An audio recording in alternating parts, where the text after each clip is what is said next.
दिल्ली के जंतर मंतर पर सीजेपी प्रदर्शन के दौरान सर्विलेंस वैन्स थी, जिसमें AI based facial recognition technology live वहां मौजूद लोगों के चेहरे से पहचान कर रही थी। यानी प्रदर्शन स्थल पर कौन मौजूद है, किसका चेहरा कैमरे में कैद हो रहा है और किसकी पहचान पुलिस सिस्टम में दर्ज हो रही है, इसे लेकर अब बड़ा कानूनी विवाद खड़ा हो गया है। नमस्कार, आप देख रहे हैं प्राइम न्यूज और मैं हूं आपके साथ सौम्या। दिल्ली के जंतर मंतर पर नीट यूजी पेपर लीक मामले को लेकर चल रहे सीजेपी के प्रदर्शन के दौरान दिल्ली पुलिस की एआई निगरानी व्यवस्था अब दिल्ली हाई कोर्ट में सवालों के घेरे में है। पूर्व जेएनयू एसयू अध्यक्ष ऐशे घोष की याचिका पर हाई कोर्ट ने केंद्र सरकार और दिल्ली पुलिस से जवाब मांगा है। याचिका में आरोप लगाया गया है कि प्रदर्शनकारियों की लगातार निगरानी, वीडियोग्राफी और चेहरे की पहचान करने वाली टेक्नोलॉजी का इस्तेमाल राइट टू प्राइवेसी और पीसफुल प्रोटेस्ट के अधिकार का उल्लंघन है। दरअसल जंतर मंतर पर प्रदर्शन के दौरान पुलिस ने केरल हाउस के पास 2 स्पेशल सर्विलेंस वैन तैनात किए थे। पहला था एक बड़ा mobile command and control vehicle,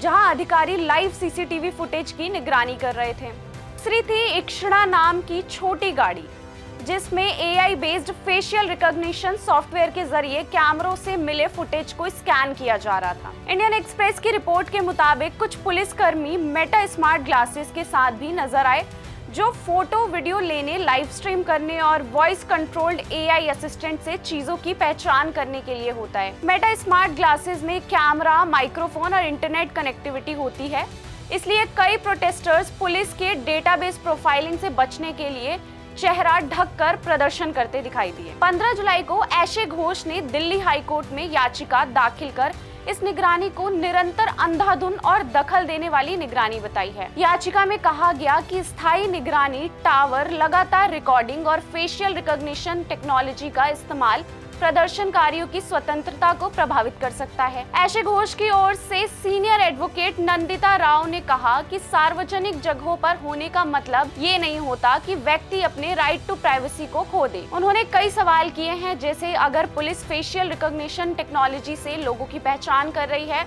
तो ये डेटा कहाँ स्टोर हो रहा है, कितने समय तक रखा जाएगा और इसे कौन एक्सेस कर सकता है। याचिका में मांग की गई है कि निगरानी से जुटाया गया पर्सनल डेटा परमानेंट रूप से नष्ट किया जाए, खासकर तब जब सरकार खुद कह चुकी है कि प्रदर्शनकारियों पर कोई कार्रवाई नहीं होगी। अब बात करते हैं भारत में फेशियल रिकॉग्निशन टेक्नोलॉजी के लिए कानून क्या कहता है। देखिए, भारत में फेशियल रिकॉग्निशन टेक्नोलॉजी को कंट्रोल करने के लिए कोई अलग कानून अभी मौजूद नहीं है। 2017 में सुप्रीम कोर्ट में ऐतिहासिक पुट्टास्वामी फैसले में प्राइवेसी को आर्टिकल 21 के तहत फंडामेंटल राइट यानी मौलिक अधिकार माना गया था, जिसमें कोर्ट ने कहा था कि प्राइवेसी पर कोई भी रोक तभी सही मानी जाएगी जब उसका कानूनी आधार हो, कोई वैध सरकारी उद्देश्य हो, कार्रवाई जरूरत के मुताबिक हो और कम से कम दखल देने वाला तरीका अपनाया जाए। वही digital personal data protection act 2023 personal data की सिक्योरिटी के लिए ढांचा तैयार करता है,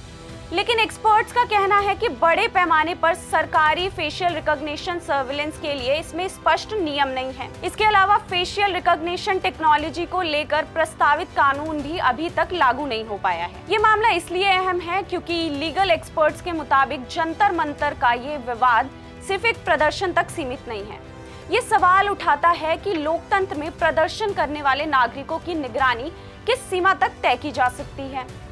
एआई और फेशियल रिकॉग्निशन जैसी टेक्नोलॉजी जहां अपराध रोकने में मददगार हो सकती है, वहीं बिना स्पष्ट नियमों के इसके इस्तेमाल से प्राइवेसी, डेटा सुरक्षा और नागरिक अधिकारों पर सवाल खड़े हो सकते हैं। अब नजर इस बात पर है कि दिल्ली हाई कोर्ट इस पूरे मामले में व्यापक गाइडलाइन तय करता है या नहीं। मगर आपके हिसाब से क्या फेशियल रिकॉग्निशन जैसी तकनीक का यूज होना चाहिए या नहीं, हमें कमेंट में जरूर बताइएगा।